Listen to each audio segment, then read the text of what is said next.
মেধা পাচার নয়, মেধাকে লালন করে সরকার ভবিষ্যতে চ্যালেঞ্জ মোকাবেলা করতে চায় বলে মন্তব্য করেছেন প্রধানমন্ত্রী তারেক রহমান। বাংলাদেশ বিশ্ববিদ্যালয় মঞ্জুরি কমিশনের আয়োজনে ঢাকা বিশ্ববিদ্যালয়ের সিনেট ভবনে একটি কর্মশালায় যোগ দিয়ে তিনি একথা বলেন। এ সময় উচ্চশিক্ষিতদের উদ্যোক্তা হওয়ার পরামর্শ দেন তিনি।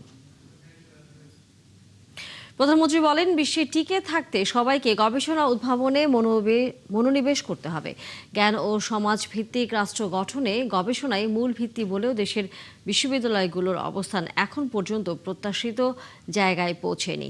তাই বৈশ্বিক প্রতিযোগিতায় টিকে থাকতে উচ্চশিক্ষার কারিকুলাম সময় উপযোগী করার কাজে হাত দিয়েছে সরকার। তারেক রহমান আরও বলেন, সরকার এমন শিক্ষা ব্যবস্থা গড়ে তুলতে চায় যেখানে নৈতিক ও সামাজিক মূল্যবোধ রেখেই জ্ঞান অর্জনের পথে এগিয়ে যাওয়া যাবে।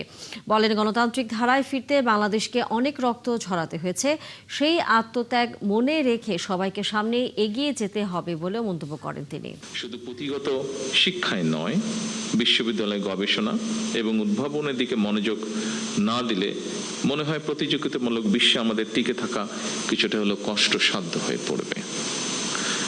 বিশ্ববিদ্যালয়ের উদ্ভাবন কিংবা গবেষণা কার্যক্রম এগিয়ে নিতে সরকার অর্থ বরাদ্দ দেবে, এটাই স্বাভাবিক। তবে আমি যতটুকু জানি, ব্রিটেন সহ বিশ্বের অনেক দেশেই যারা বিশ্ববিদ্যালয় অ্যালামনাই, তাদের অনেকেই কিন্তু বিশ্ববিদ্যালয়ের গবেষণা এবং উদ্ভাবন কার্যক্রমকে এগিয়ে নিতে সাধারণত পৃষ্ঠপোষকতা করে থাকেন। এই জন্যই অনেকে বলে থাকেন, শিক্ষার্থীরা হলো বিশ্ববিদ্যালয়ের প্রাণ আর অ্যালামনাইরা হলো তার মেরুদণ্ড।